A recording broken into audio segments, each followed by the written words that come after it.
आता उन्हाळा येतोय तर आपल्याला काहीतरी थंडगार असं पियाचं मन होतं, तर त्यामुळे आता मी 2 रेसिपी बनवते। आता पहिले आपण बनवूया लिंबू आणि पुदिन्याचं सरबत।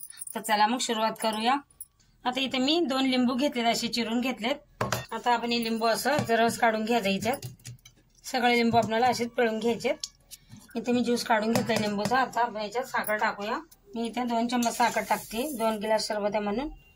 तुम्हाला कसं गोड आवडत असेल तसं तुम्ही साखर घेऊ शकता। आणि थोडंसं मीठ घेतले, ते पण टाकूया।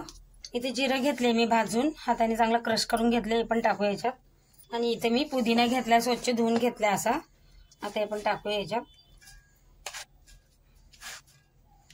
आता याच्यात मी 1 ग्लास पाणी टाकते।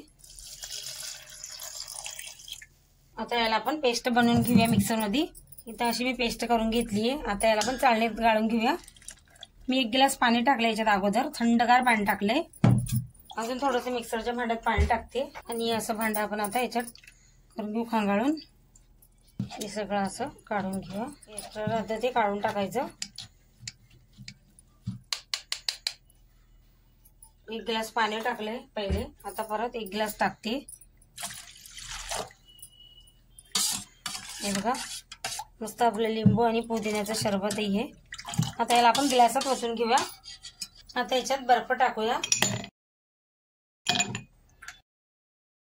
हे सरबत मध्ये एकदम थंडगार पाणी टाकलं होतं आणि आता हे ओतूया सरबत आपल्या याच्यात।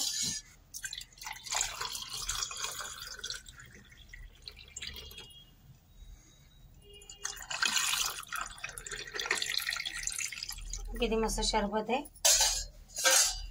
आता याला आपण इथं वरतून लिंबू लावून घेऊया, बाहेर जसं लावून देतात तसं।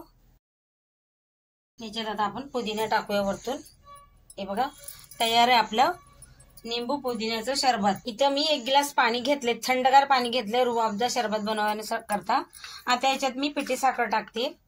साखर जसं आपल्याला आवडेल तसं आपण टाकू शकतो। लहान चम्मचनी साखर टाकली, हिला आता मिक्स करून घेऊया। इथं रुअफजा आपल्याला किती लागतो काय तसं घ्या आणि मिक्स करायला पण चांगलं असं साखरेसोबत मिक्स करून घ्या मस्त। आता आपण याला गिलासात टाकून घेऊया। इथं आता मी बर्फ टाकते आणि इथं मी सब्जा घेतलाय, याला अर्धा तास भिजत टाकला होता। आता हे पण टाकूया आणि याच्यात आपण हे सरबत ओतून घेऊया। एकदम मस्त तयार आहे आपलं थंडगार सरबत। हे बघा, तयार आहे आपले दोन्ही पण सरबतची रेसिपी। व्हिडिओ आवडला असेल तर चॅनलला सबस्क्राईब करा, लाईक करा।